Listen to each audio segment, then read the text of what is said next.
아멘, 아멘, 아멘. 자, 오늘 말씀의 제목 한번 같이 따라하도록 하겠습니다. 모세가 그대로 행하니라. 자, 우리 교회는 찬양이 시작되면서부터 예배가 시작된다고 저희는 믿어요.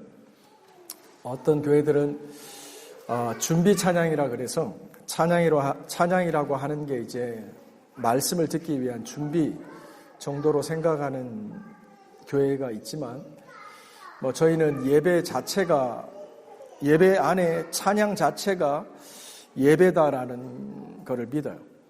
그래서 저희는 2시부터 이제 올인해서 이렇게 경배와 찬양을 드리죠. 그러다 보니까 생겨날 수 있는 부작용은 찬양이 끝나면서부터 이렇게 기운이 좀 빠지기 시작하고, 벌써 좀 피곤해서 이렇게 살짝 마음이 기우시는 분들이 생길 수 있다는 게, 그게 우리 교회의 약점일 수 있겠죠.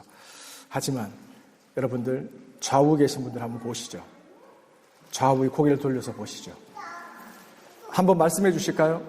하나님이 여러분을 너무 사랑하십니다. 아시죠?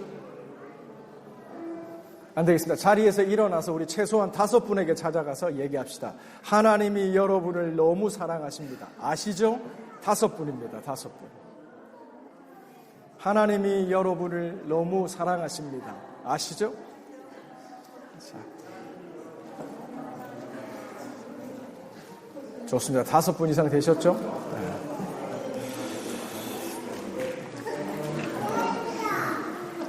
아멘, 아멘. 그렇죠.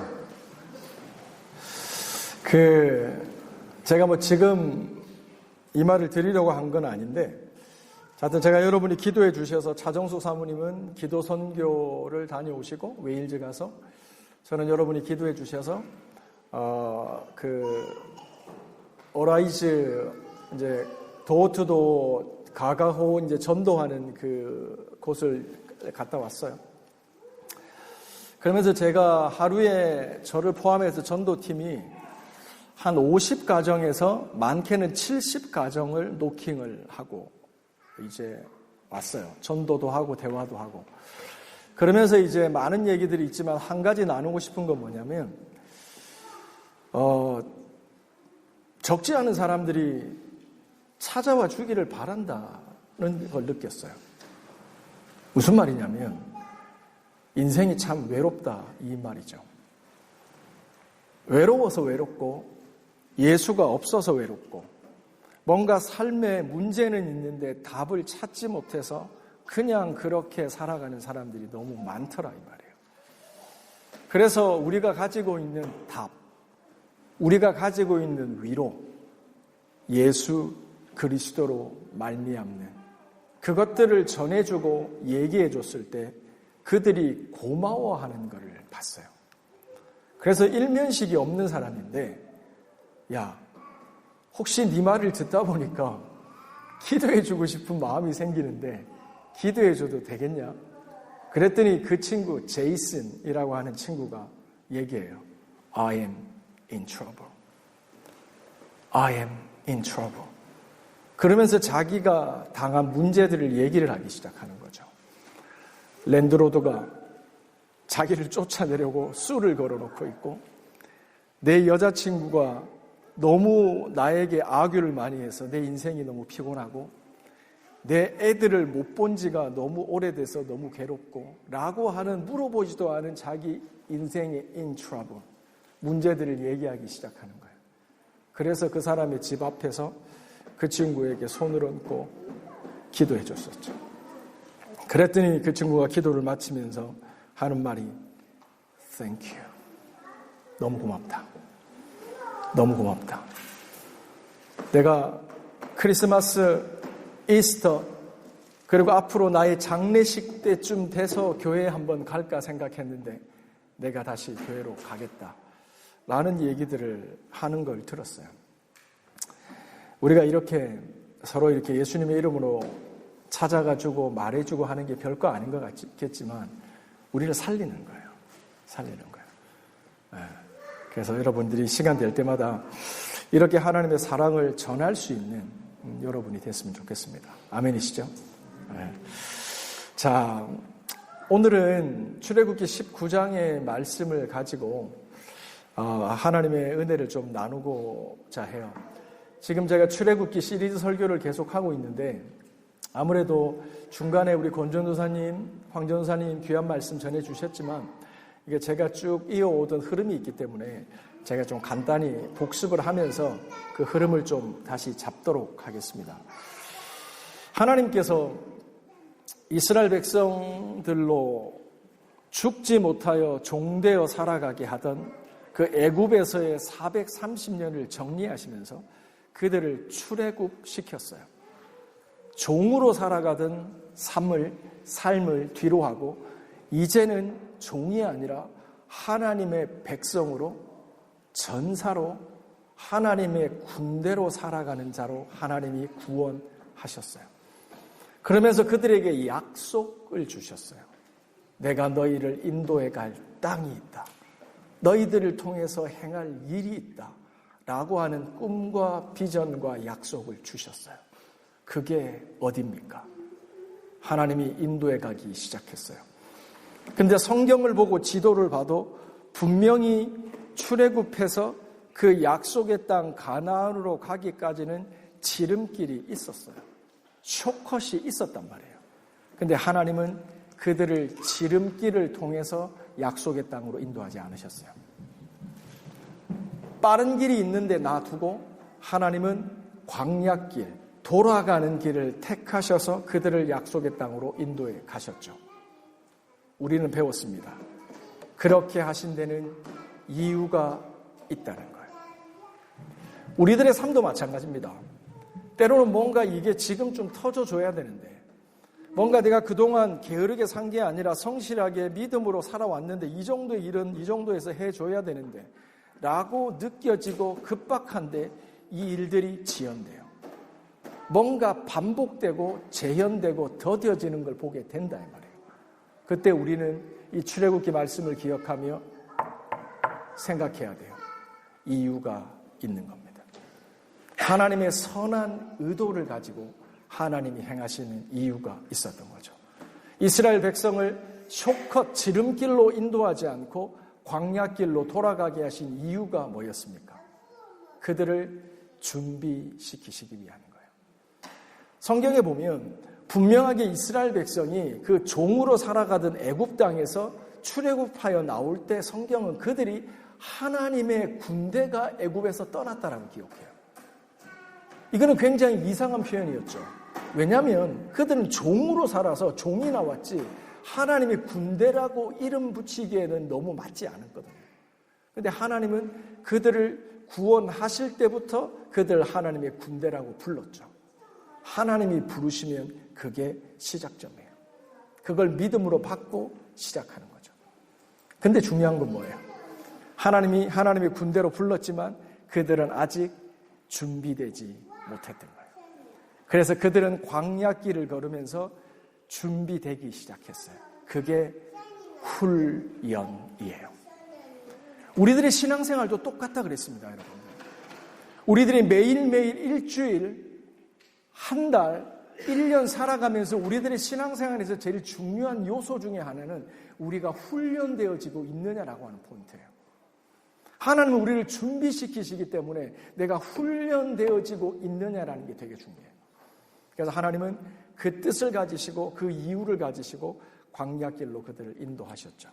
근데 그들이 시내산에 이르기까지 2개월의 시간이 걸리는데 중요한 3가지 사건을 성경은 기록합니다. 첫 번째가 마라에서 쓴물을 만난 사건. 두 번째가 신광야라는 곳에서 먹을 것이 없어서 하나님이 만나와 메추라기를 먹인 사건. 세 번째가 오늘 본문인 르비딤이라는 지역에서 다시 마실 물이 없어서 벌어진 사건. 이 3가지를 다룹니다. 지난 시간에 우리가 살펴봤던 것은 마라의 사건에 대해서 살펴봤죠. 여러분, 뭘 배우셨나요? 뭐가 기억나세요? 3주 전에 했던 말 혹시 설교의 제목 기억나시는 분 계세요? 여러분이 네? 좀 크게 얘기해 보세요. 섀도우. 거기에 머물러 계시군요. 지금 그늘에 계시군요. 그렇죠? 그거 다음에 설교했죠. 이유가 있다는 거죠. 그때 하나님께서 마라의 쓴물 사건, 쓴물이 단물로 바뀌는 사건을 통해서 우리에게 뭘 가르쳐 주셨냐면 같이 따라합시다. 원망의 말은 성도들에게 합당하지 않다. 여러분, 우리가 말씀을 통해서 배우잖아요. 학습하잖아요. 그러면 중요한 게 뭐죠? 학습 효과가 있어야 돼요. 하나님의 말씀을 듣고 마는 자가 아니죠. 성경에 보면 구원받는 자는 뭐죠? 듣고 행하는 자잖아요. 듣고 살아야 돼요. 원망의 말이 성도들에게 합당하지 않아요. 지난 3주 한번 빨리 리뷰해 보세요.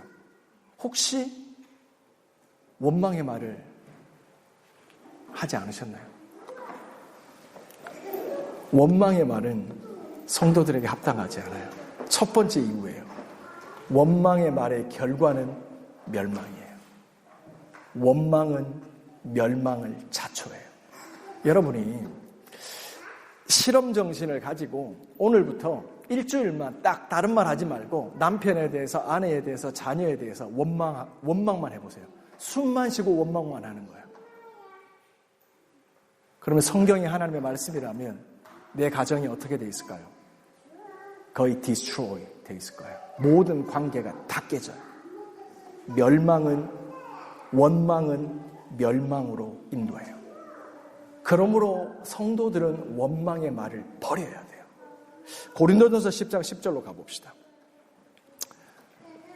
고린도전서 10장 10절입니다.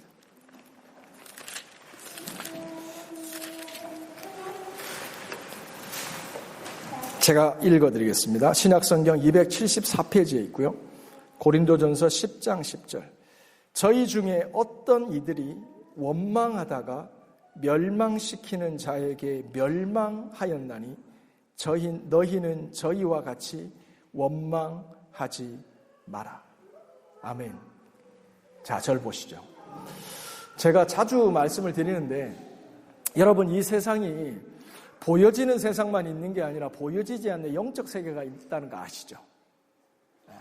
영적 세계에서 성령 하나님이 역사하시는 성령의 역사도 있지만 우리를 보이지 않게 악하게 역사하는 악한 영의 사단의 역사가 있는 거 아시죠? 이 사단이 행하는 역사들을 세 가지로 정리할 수 있다고 제가 수차례 말씀드렸죠. 첫 번째가 3D입니다. 첫 번째 deceive, 속이는 겁니다. 두 번째가 divide, 나누는 겁니다. 거짓말을 통해서 좋은 관계를 나누는 거예요. 왜 그렇게 하느냐? 마지막 D입니다. destroy, 멸망시키는 거예요. 이게 사단이 하는 세 가지 3D예요. 이 세상에는 멸망시키는 자가 있어요. 그는 뭐요? 원망하게 만들어요. 원망하게 만들어서 그를 멸망에 이르게 한다, 이 말이에요. 그래서 우리는 이 성경 말씀을 믿기 때문에 원망하지 않아야 돼요. 무슨 일이 있어도 원망의 말은 막아야 돼요. 두 번째, 왜 성도에게 원망의 말이 합당치 않죠? 원망은 하나님께로 향해요. 출애굽기 16장으로 가봅시다. 출애굽기 16장 8절. 우리 이성훈 집사님 좀 크게 한번 읽어주시면 감사하겠습니다. 출애굽기 16장 8절입니다. 왜 원망하지 말아야 되는지. 원망은 하나님을 향하고 있기 때문입니다.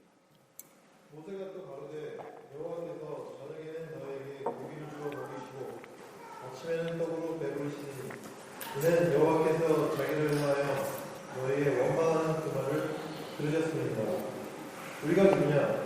너희의 원망은 우리를 향하여 함이 아니요 여호와를 향하여 함이로다. 아멘. 너희의 원망의 말은 우리를 향하여 함이 아니요 여호와를 향하는 것이니라. 우리 살아가다 보면 그런 생각 가끔 하잖아요. 당신 때문에, 너 때문에 내가 이렇게 됐다. 대표적인 원망의 말이죠. 이게 인간적 관점에서 보면 일리가 있을 수도 있어요. 근데 성경은 분명하게 얘기를 해요. 사람에게 향한 원망의 말이 누구에게 겨냥되고 있냐면 하나님을 겨냥하고 있다는 거예요. 사람에 대한 원망은 하나님에 대한 불신이라는 거예요. 하나님이 내 삶을 인도해 가고 계시는 거예요. 하나님이 내 삶을 책임지고 붙들어 가고 계시는 거예요. 그러므로 사람의 자그마한 실수가 문제가 안 돼요. 내게는 문제가 될지 몰라도 하나님께는 문제가 안 된다 이 말이에요. 그러므로 사랑과 관용과 인내와 용서와 자비로 품어야 되는 거지 그것을 원망하며 공격할 상황이 아니라는 거예요. 하나님이 살아계세요. 하나님이 선한 뜻과 목적으로 우리들의 삶을 인도해 가고 계시는 거예요. 그러므로 사람의 실수가 우리의 원망거리가 되지 않아야 돼요. 이것은 하나님을 향한 원망이기 때문에. 그리고 또 우리가 뭘 살펴봤죠? 우리가 원망을 할 때도 있지만 원망을 들을 때도 있죠. 최근에 원망 들어보신 분 계세요? 누가 나에 대해서 그냥 만나자마자 원망을 하는 거죠. 혹시 그런 분하고 같이 사시는 분? 우리가 원망의 말을 들을 때 우리가 어떻게 반응해야 돼요?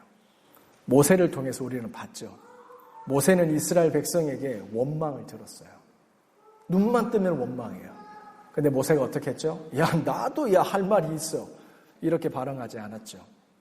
그는 여호와께 부르짖었어요. 이게 성경이 얘기하는 원망에 대한 대처예요. 누군가가 여러분에 대해서 원망을 시작하세요. 그때 모세는 늘 기억해야 돼요. 하나님께 부르짖었어요. 이게 왜 중요하냐면 사람들의 원망을 듣고 모세가 등을 딱 돌리고 하나님께 부르짖기 시작했잖아요. 그랬더니 그 기도하던 모세에게 하나님의 해법이 주어져요. 기억나시죠? 물이 지금 마라라고 하는 지역에 왔는데 물이 있기는 한데 써서 먹을 식수로 쓸 수가 없는 거예요. 그래서 사람들은 불평을 막 하는, 입만 열면 불평인 거예요. 이게 이래서 이렇다고, 이렇게 오지 말자고 그랬잖아. 대체 누가 우리를 여기로 인도한 거야? 원망의 말을 막 쏟아놓는데 모세는 등을 딱 돌려요. 그리고 하나님께 기도해요. 그랬더니 하나님이 모세에게 해법을 제시해요. 나뭇가지 하나를 던져라. 여기서 우리는 기억해야 돼요. 기도자에게 하나님이 해법을 주세요. 교회에서나 가정에서나 이 영적 원리가 적용돼야 돼요. 기도자가 존중받아야 돼요. 가정에서 기도자가 존중받아야 돼요. 교회에서 기도자의 의견이 존중받아야 돼요. 왜냐하면 하나님의 해법이 제시되기 때문에. 기도하지 않는데 경험이 많다? 기도하지 않는데 연륜이 많다? 기도하지 않는데 돈이 많다? 이래서 발언권이 있는 거 건강하지 못해요. 돈이 없어도, 변변한 직업이 없어도, 세상의 지식과 학문으로 내가 좀 가방끈이 짧아도 내가 모든 원망의 말에 대해서 등지고 하나님께 부르짖어서 하나님의 해법을 받는 기도자가 존중돼야 되는 거예요. 나뭇가지 하나를 취해라. 그래서 그거를 던져라. 그래서 그렇게 했죠. 그랬더니 어떻게 돼요? 쓴물이 단물로 바뀌어요. 그래서 어떤 분들은 이 나뭇가지를 뭐라고 해석하냐면 십자가다라고 해석하는 분이 계세요. 근데 저는 동의하지 않아요. 이거는 너무 알레고리예요. 너무 갖다 붙였어요. 다른 성경 어디에도 이게 십자가라는 레퍼런스를 붙이기가 어려워요. 그래도 우리가 오늘 뒷부분에 살펴보겠지만 오늘 르비딤 사건에서도 보면 반석이 나오잖아요. 반석을 하나님이 지팡이로 치라 그래서 거기서 물이 나오잖아요. 근데 이 반석은 뭘 의미하죠? 사도 바울은 고린도전서에서 이것을 예수 그리스도로 해석해요. 그리고 이런 해석이 없더라도요, 성경을 적힌 그대로 문법적으로 보다 보면 이럴 경우에는 정관사가 딱 붙어 있어요. 그래서 오늘 본문도 보시면 더 반석이라고 정관사가 붙어 있어요. 그래서 이게 그냥 반석이 아니구나, 의미가 있는 거구나 하는 걸 우리는 읽어낼 수가 있어요. 그런데 이 나뭇가지에는 정관사가 붙어 있지조차도 않아요. 무슨 말이에요? 그냥 평범한 나뭇가지라는 거예요. 그 성경의 포인트는 이게 십자가이기 때문에 특별하고 이 나뭇가지가 무슨 특별한 효능이 있어서가 아니라 성경의 포인트는 지극히 평범한 나뭇가지 하나로 하나님께서 기적을 이루셨다는 게 포인트예요. 우리는 나뭇가지의 특별함과 엘리사의 얘기도 살펴봤지만 뭔가 소금의 특별함에 대해서 관심을 가지지만 그게 아니라는 거예요. 이 본문에서는 하나님께서 친히 해결하셨다라고 하는 걸 우리에게 알려주시는 거예요. 여기까지 내용을 저희들이 이제 마라의 사건을 통해서 살펴봤어요. 이제 마라가 지났어요. 제가 설교하지 않았지만 신광야도 지났어요. 만나움의 트로이가 지났어요. 그리고 드디어 세 번째 어디에 이르렀냐면 르비딤이라는 지역에 이르렀어요. 근데 역시 어디서 본 듯한 문제가 재현돼요. 그게 뭐죠? 마실 물이 떨어지는 거예요. 자, 여러분들 자녀들을 키우다 보면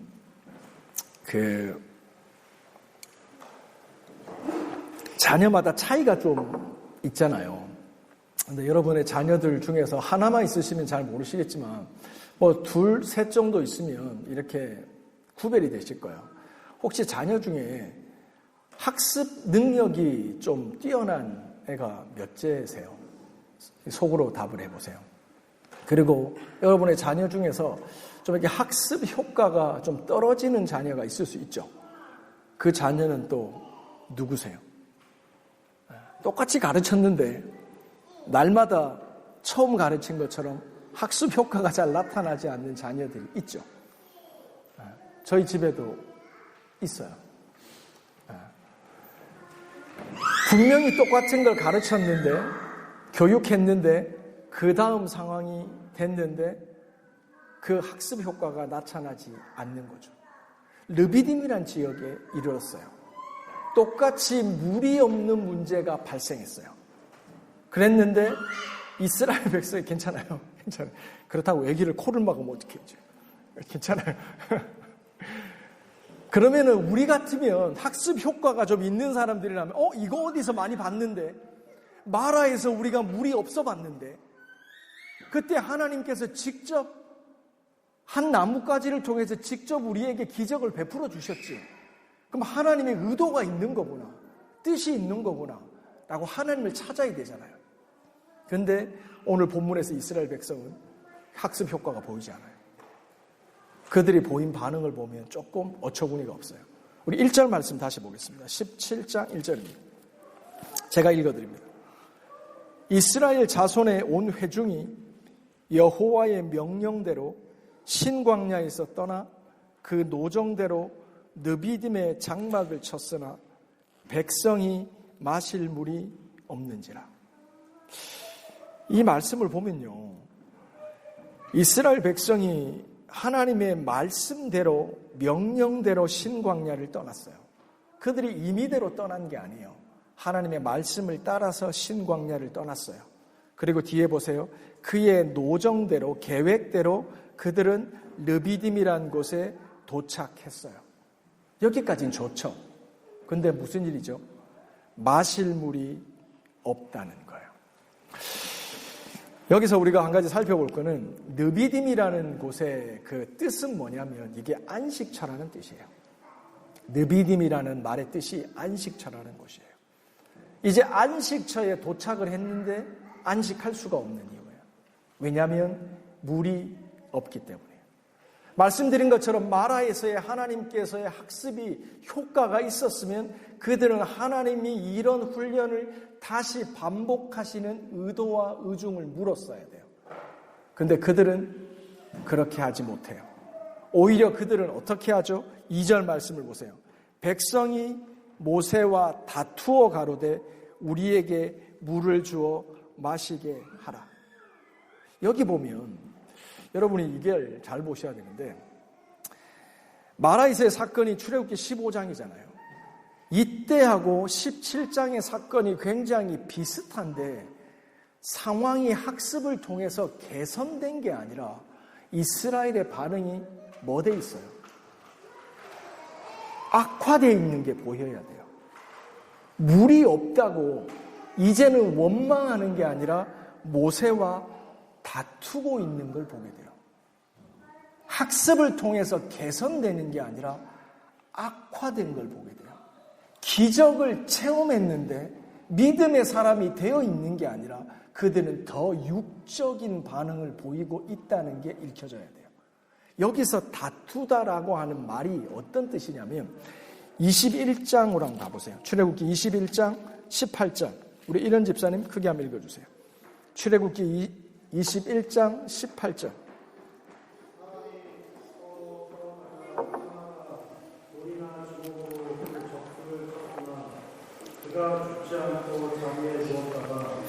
사람이 서로 싸우다가 하나가 돌이나 주먹으로 적수를 쳤으나 이게 다투다는 말이에요. 히브리어로 리브라는 단어는요, 그냥 말다툼이 아니에요. 몸으로 싸우는 몸싸움, 주먹으로 때리거나 옆에 돌이 있었으면 돌을 던지는 행위를 포함하는 그 싸움을 얘기를 하는 거예요. 그래서 출애굽기 17장 2절의 상황이 어떤 상황이냐면 마실 물이 없어서 모세를 원망하는 수준을 넘어서서 이제는 모세에게 몸싸움을 걸어오고 주먹질을 하려고 하고 돌이 있으면 돌을 들어서 모세를 치려고 하는 이런 상황이 벌어진 거예요. 상황은 악화됐어요. 그래서 4절 말씀을 보세요. 모세가 하나님께 기도해요. 모세가 여호와께 부르짖어 가로되 내가 이 백성들에게 어떻게 하리까? 그들이 얼마 지나지 않으면 내게 뭐 하겠다고요? 돌질하겠나이다. 자, 사랑하는 성도 여러분, 저를 보시죠. 오늘 좀 덥네요. 덥네요. 이 구절을 보면서 우리는 생각에 좀 빠져야 돼요. 이게 그냥 넘어가지시면 안 되고 생각을 하셔야 돼요. 왜 악화됐을까? 하나님의 기적을 체험하고도 왜 그들은 더 악화됐을까? 왜 더 폭력적이 되어져 가고 왜 악한 사람으로 되어 있을까? 하나님의 학습이 있었는데 왜 그들은 학습 효과가 나타나지 않는 걸까라는 거예요. 사랑하는 성도 여러분, 마실 물이 없습니다. 먹을 떡이 없습니다. 이것은 뭘 의미하죠? 부재예요. 결핍이에요. 뭔가가 내 삶에 필요한데 없는 거예요. 하나님은 이런 상황을 연출하셔서 이스라엘 백성을 학습시키고 계시다는 걸 알아야 돼요. 결핍은, 부재는 이유가 있는 거예요. 내 삶에 필요한데 하나님께서 결핍과 부재를 허락하시는 것은 이유가 있다는 걸 알아야 돼요. 그래서 이스라엘 백성들은 그런 이유를 하나님께 물었어야 됐다 이 말이에요. 근데 이스라엘 백성이 그 어디에도 이 하나님의 의도와 의중을 알기 위해서 물었다는 내용은 성경에 없어요. 한국말 성경 17장 1절과 2절은 그냥 이렇게 연결이 되어 있지만 원어에 보면 2절 말씀에 접속사가 붙어 있어요.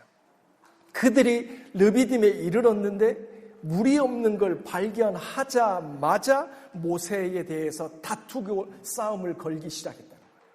즉각적으로 그들은 문제가 발생되자마자 즉각적으로 모세에게 다가가서 원망하고 다투기 시작했다는 거예요. 그들에게 뭐가 빠져있냐는 거예요. 그들은 무엇에 집중했냐는 거예요. 그들의 집중은 하나예요. 상황 다 제껴놓고 이 문제 빨리 해결돼야 된다는 거예요. 의도 중요하지 않아요. 하나님의 뜻 중요하지 않아요. 빨리 물을 마셔야 되겠다는 거예요. 우리들이 하나님의 기적을 체험하고도 우리들의 믿음이 성장하지 않을 수 있습니다. 이유는 이겁니다. 문제 해결이 내 신앙의 포커스일 때 우리들의 신앙은 자라지 않습니다.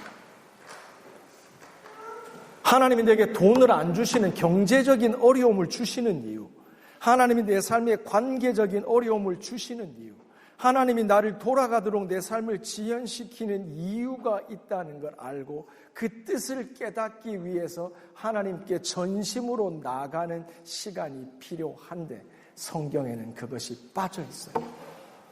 그러므로 그들은 하나님의 기적은 매번 체험하여 문제는 해결되지만 그들의 신앙은 뭐예요?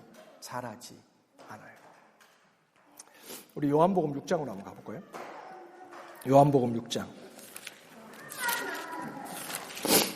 요한복음 6장에 보면 하나님의 오병이어의 사건이 여기 나와요. 하나님의 오병이어의 사건이 나오죠. 예수님께서 오병이어의 기적을 이루신 다음에 잠시 그들을 떠나 계시잖아요. 그랬더니 이 예수 그리스도의 부재, 예수님이 함께 계시지 않음으로 생기는 그 외로움과 삶의 문제를 느끼고 이 제자들이, 사람들이 예수님을 찾아와요. 그랬더니 예수님께서 자기를 찾아온 사람들에 대해서 하는 말씀이에요. 우리 수미 집사님 찾으셨나요? 요한복음 6장 26절부터 좀 읽어주시기 바랍니다. 성수미 집사님. 우리 교회 한 분 계십니다. 성수미 집사. 6장, 성수미 집사님. 좋습니다.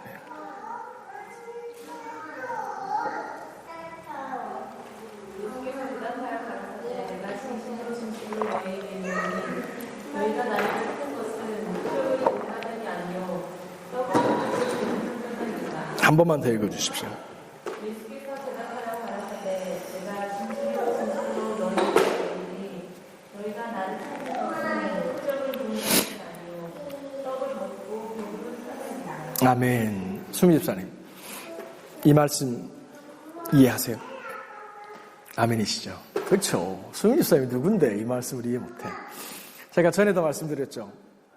요한복음에서 표적이란 말은 아주 특별한 말입니다. 표적은 A 플러스 B입니다. A가 뭐죠? 기적 플러스 메시지입니다. 이게 표적입니다. 표적은 기적 플러스 메시지입니다. 예수님의 방점은, 강조점은 A에 찍혀 있을까요? B에 찍혀 있을까요? 메시지에 찍혀 있는 거예요. 근데 사람들은 예수님이 표적을 행할 때마다 강조점을 A에 찍었을까요? B에 찍었을까요? 그들은 기적에 찍었어요. 예수님은 기적을 통해서 내가 누군지를 설명하고 싶으셨던 거예요. 내가 생명의 떡이다라는 메시지를 전달하고 싶었던 거예요. 그러므로 너희들의 육체가 배부른 기적, 그것에 머물지 말고 그 기적을 통해서 내게로 나와라. 믿음의 자리로 나와라. 라는 원함을, 그걸 원하셨던 거죠. 근데 이스라엘 백성들은 기적에만 관심을 가지고 메시지는 관심하지 않았던 거죠. 그러므로 기적은, 우리들의 삶, 여러분들, 이게 오늘 메시지는 심플해요. 오늘 이렇게 눈도 자꾸 아프고 지금 팔도 아프고 지금 제가 땀도 나고 정말 죽겠는데 심플해요. 제가 얼마 전에 한국에서 제 사랑하는 제자가 잠시 왔다 갔잖아요. 그 친구가 나름 인생의 큰 위기 가운데 처해서 고민이 많아서 온 거예요. 그러면서 저랑 같이 기도하고 막 하면서 얘기했던, 그 친구가 정말 많이 했던 말이 있어요. 그게 뭐냐면, 목사님, 제 인생에 기적이 필요해요. 이 말이었어요. 그렇지만 직장에서 너무 어려웠거든요. 자칫 이 모든 걸 돌파하려면 아무리 생각해봐도 하나님이 일으키는 기적밖에 없어요. 라는 말을 하다 갔어요. 근데 여러분, 그거 아세요? 우리에게 필요한 건 기적이 아니에요. 우리에게 필요한 건 메시지예요. 의미예요. 그 기적을 우리의 삶에 베푸시는 이유예요. 이 이유와 메시지를 주기 위해서 하나님께서 우리들의 삶에 기적을 베푸시는 거예요. 근데 우리는 메시지와 이유와 뜻에는 관심이 없이 물이 필요해요. 떡이 필요해요. 그래서 그들은 물이 없을 때마다 물물물 하는 거예요. 떡이 없을 때마다 떡떡떡 하는 거예요. 돈이 없을 때마다 돈돈돈 하는 거예요. 무한 반복이에요. 그들은 믿음의 자리에 서지를 못해요. 기적은 있지만 메시지가 없기 때문에 하나님의 길로 돌아오지 못하는 거예요. 우리에게 필요한 건 기적이 아니에요. 예수 그리스도가 필요한 거예요. 신광야에서 가르치신 게 뭐예요? 사람이 떡으로만 사는 게 아니야. 하나님의 입에서 나오는 말씀으로 사는 거야. 배웠잖아요. 학습했잖아요. 예수님은 뭘 우리에게 기대하세요? 학습 효과를 기대하세요. 말씀 없이 살 수 없는 삶. 밥 먹는 것만큼 실제적인 말씀 묵상, 그것을 우리에게 원하시는 거예요. 그리고 기도하면서 하나님이 주시는 해법을 받아서 내가 생각할 때는 도무지 이 나뭇가지 하나로는 기적이 안 일어날 것 같지만 이 평범함을 특별함으로 이 오디너리한 것을 엑스트라 오디너리한 걸로 바꾸시는 그 하나님께 순종하는 게 답이에요. 우리는 이 뻔한 학습 내용이 우리들의 삶에 효과가 없다는 걸 정확히 봐야 돼요. 신광야에서, 마라에서, 느비딤에서 하나님이 가르치셨던 것 이거예요.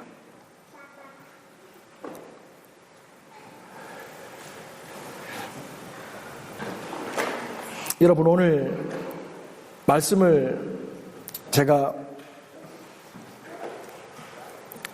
여러분이 보시면 이렇게 모세가 하나님의 말씀에 순종해서 반석을 호렙산에 있는 반석에 가서 지팡이로 그 반석을 쳤더니 사람들이 거기서 나오는 물을 먹고 모두 다 만족해서 이렇게 해피엔딩으로 끝났다고 성경에 기록되어 있죠. 재원 집사님.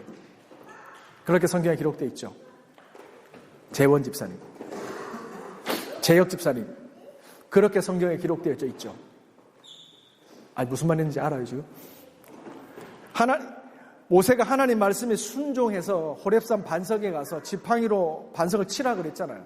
그래서 모세가 반석을 쳐서 거기서 물이 나와서 그 목마른 사람들이 먹고 모두 다 만족했더라라고 성경에 기록되어 있죠. 라는 게 질문이에요. 그렇게 기록되어 있지 않아요. 반석에서 물이 나왔다는 말이 없어요. 이유가 두 가지예요. 첫 번째, 반석에서 물이 나오고 안 나오는 기적은 성경의 관심사가 아니에요. 우리들의 관심은 반석이 쪼개져서 문제가 해결되는 게 우리에게 필수예요. 근데 성경은 물이 나왔다는 말을 기록하지 않아요.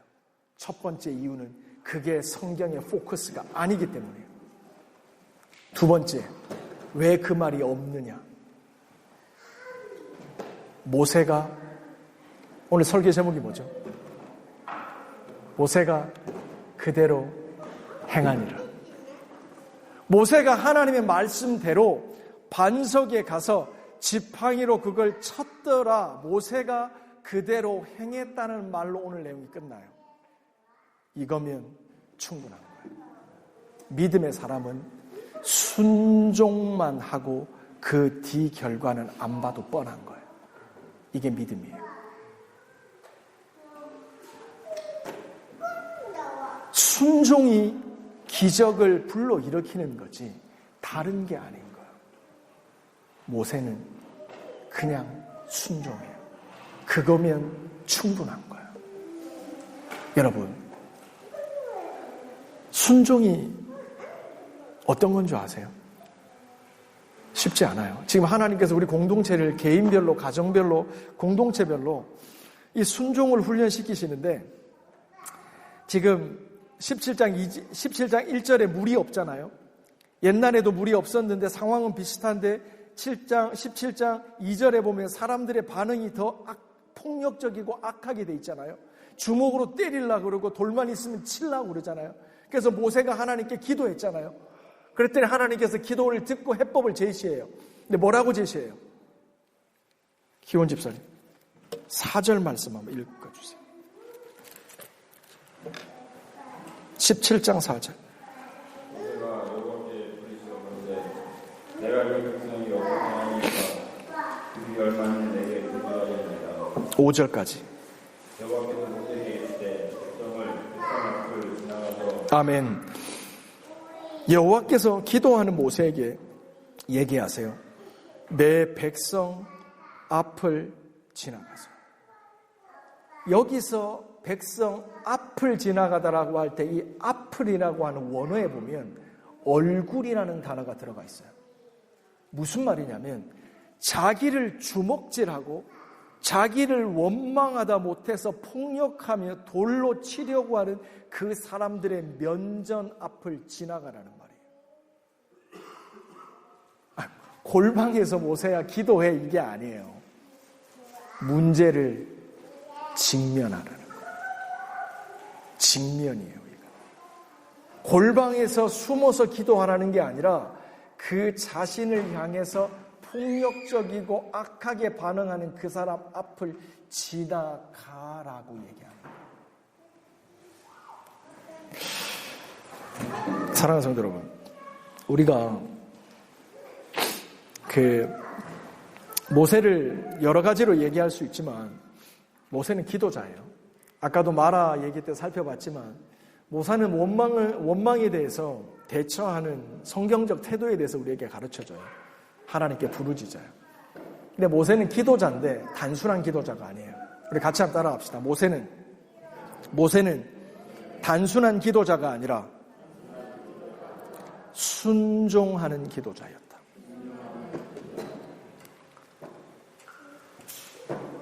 제가 볼 때 모세는요, 이 자기를 향해서 돌을 들여서 주먹질하려고 하는 이 사람들을 직면하고 싶지 않았을 거예요. 그런데 하나님은 이 기도자에게 직면하라고 얘기하세요. 지금 우리가 어떤 상황에 개인적으로 가정적으로 처해 있는지 몰라요. 회피하면 안 돼요. 직면해야 돼요. 정면 돌파를 해야 돼요. 그리고 정면 돌파를 하면서 자신에게 쏠려지는 모든 시선을 그대로 안고 어디로 가요? 반석에게로 가는 거예요. 반석 대신 예수 그리스도에까지로 가는 거예요. 자기를 저항하고 대적하는 모든 사람들의 시선을 그대로 가지고 그 반석에게로 가는 거예요. 그리고 지팡이로 그 반석을 치는 거예요. 반석이 쪼개지면서 물이 터져 나오기 시작하는 거예요. 예수 그리스도로 말미암는 역사가 시작되는 거예요.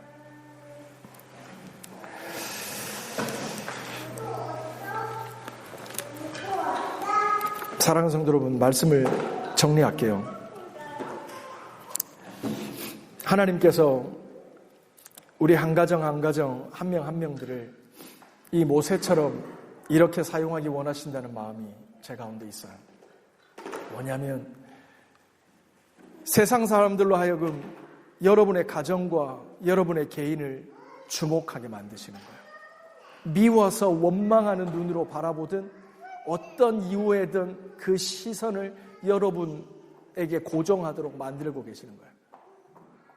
쉽지 않아요. 이런 직면의 타임을 사람들의 시선을 면전을 지나가는 시간은 쉽지 않아요. 그런데 이 직면의 시간을 그대로 가지고 어디로 가요? 예수 그리스도 생명수가 터쳐나오는 반석에게로 가야 돼요. 그리고 거기서 반석을 치면서 예수님께서 내 삶의 기적을 행하시며 메시지를 전달하시는 그 순간에까지 이르러야 되는 거예요. 이게 하나님께서 우리에게 원하시는 거예요. 자, 우리 자리에서 일어납시다.